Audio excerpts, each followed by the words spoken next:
My people, pepper small, but if fit scatter full pot of soup. Na so tiny attitude dey spoil big grace o. Watch your flavor, even small bitterness fit chase your joy. Holy Spirit na the true measure wey dey balance heat with peace.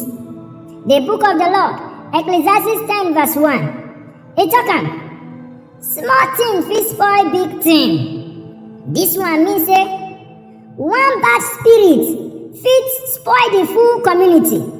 Like pepper, influence no dey hide o. As Holy Spirit dey flavor life, na so sin too dey spoil am. You be spiritual ingredient. Guide your measure, cause too much of you outside grace fit burn your destiny. This na Greywood Whispers, voice wey no loud but get sense.